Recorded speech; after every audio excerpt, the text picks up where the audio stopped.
I would call it not so much ancient wisdom as timeless wisdom, because it's not all so ancient.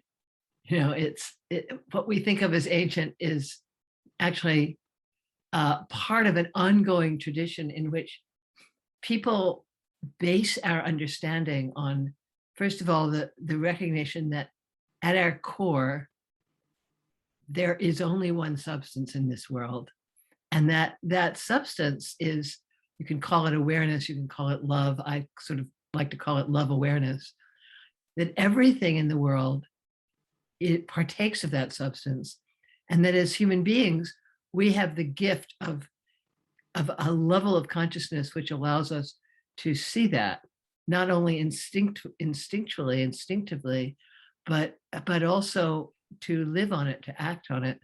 So really, when you ask yourself the question of how do you integrate the timeless with the contemporary, we really have to ask ourselves what in the timeless wisdom has supported and sustained people for all these centuries, and what is it that is a gift of modernity, because with all of our complaints about the state of the world, there are nonetheless extraordinary gifts that have been brought to us by modernity, by left brain thinking, for example.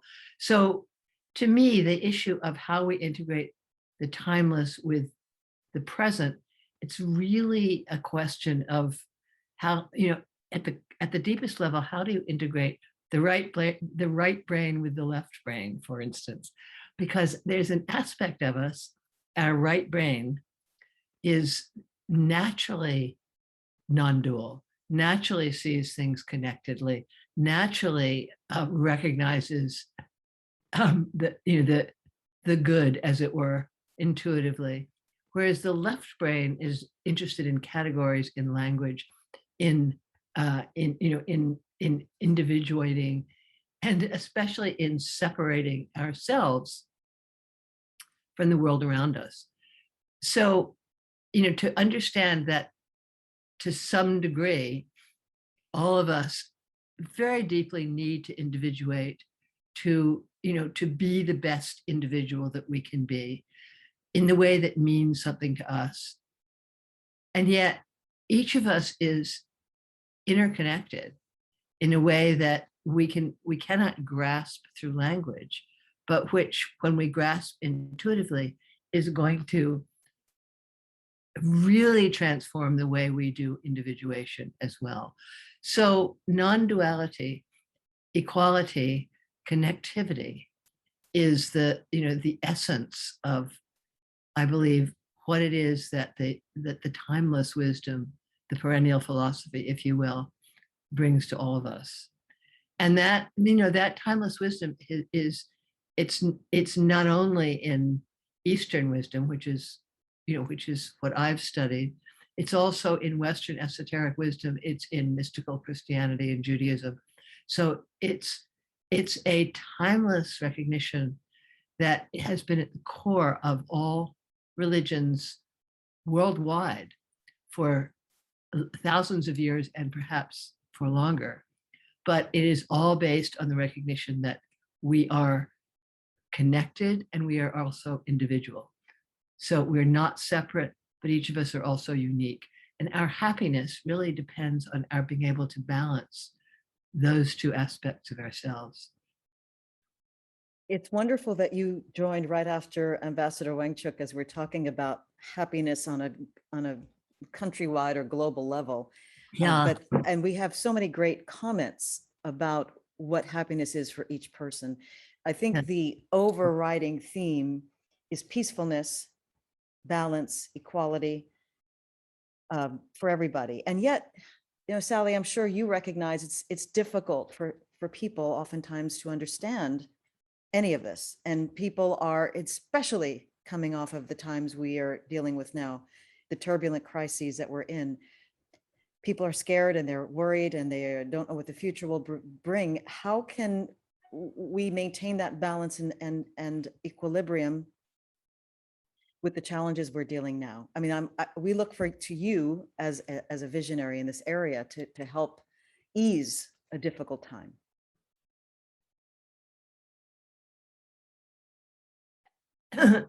for me, and the prescription that I give people, and I have to say that I have found this to be probably the baseline of everything that I do, is to actually be willing to turn back to yourself, to to notice your own feelings, reactions, um, to notice when you're feeling anxious, to be able to actually turn inside and, in a certain sense, soothe your own anxiety before you toss it out onto others. And for this, meditation practice is incredibly useful. So I actually don't believe that it's possible to experience equanimity during a collective crisis like the one that we're experiencing without some form of inner work, without a predilection to, not to turn outside and put the responsibility on other people, on the government, etc., but to begin by turning inside and transforming your own state. That said, um, collective action is utterly necessary at this point if we're going to have a planet. So, but we don't have control over the collective, which is not to say that it's not significant and important to participate, to do what we can, to do what we're moved to do. But if it doesn't come from a connection to that in us, which is free, which is able to both feel into the practicalities, both psychological and infrastructure in the world, and also recognize what our own responsibility, both to ourselves, the people around us, and as citizens are. It's an ongoing process. It's not like there's a magic pill that you can take, and suddenly become balanced. It really requires that we look at our own imbalances, that we look at how the collective imbalance affects us, and that we start to disentangle it inwardly, even as we do what we can to make a difference on the exterior. We've talked today, I don't know if you had a chance to see earlier of our discussions about food and Ah, how that is also very much in a revolution now, and how food is harvested, how food is yeah, integrated into our system. We've talked about the happiness factor. Many people on this call, on the Zoom, participate in this kind of practice, right? They yeah. do meditation, they do yoga. And then there's other people that don't know what we're talking about. So I often say, how does this collective idea of consciousness and awareness radiate out to those that are, not that they don't know about it, or they just don't, it doesn't integrate into their lives? How can we radiate this out a little bit more? Well, one thing to look at is that every one of us, first of all, has a unique karma, has a unique set of interests, and it tends to be focused in a unique way.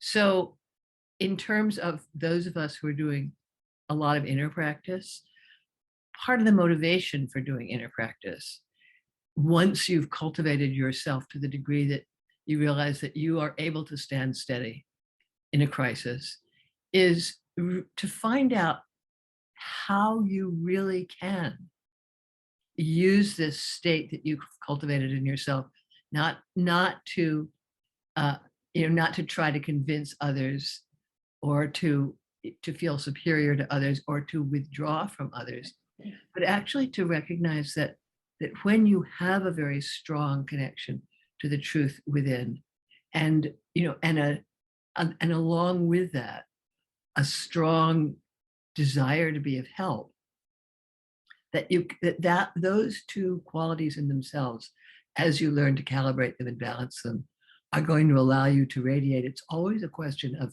of what is the next right thing for me? Is the next right thing that I look inside and you know work with my reactivity, deepen my inner practice, or right now, is it more useful if I spend some time with, with a sick friend? I mean, I'm not even talking about widespread social action, but even just social action within your own circle is going to make a difference. It sounds to me what we are discussing today is really how we evaluate, how we proceed in life on a day-to-day basis, on a minute-to-minute basis, how we accept our own responsibilities and the awareness that we have, which is, it sounds simple, but it is, I think, so crucial to really understand that concept. Does that agree? Do you agree with that? I completely agree, and it's a life work. I've been around the planet for a long time, and one of the things I notice is that there are times in life when working for the sake of others or working for the sake of the world is of enormous importance. It can almost be an obsessive practice. And then there are times when, let's just say, the universe teaches you that you absolutely have to balance it with inner work. So, if we're too inward, we become isolated and we become, in a certain sense, useless. If we're too exteriorized, we lose ourselves. And part of the process of being, I would say, an effective human being is to learn how to notice the signals, that you're burning out because you're too exteriorized, or that you're becoming, let's call it, for want of a better word, too self-absorbed, too absorbed in the inner world, um, and to really recognize that it's not a question if you make a decision and you balance it once and for all. Every single day is a day of balancing it. Balancing duties and obligations to others with their duties and obligations to ourselves, balancing kindness with a certain degree of ruthlessness, because we don't make change if we're just being sweet. We try to make it in the kindest way possible, but sometimes it's necessary to just cut through the bullshit of what's going on. So it's, we're always in a process of error correction with our connection to ourselves and the exterior.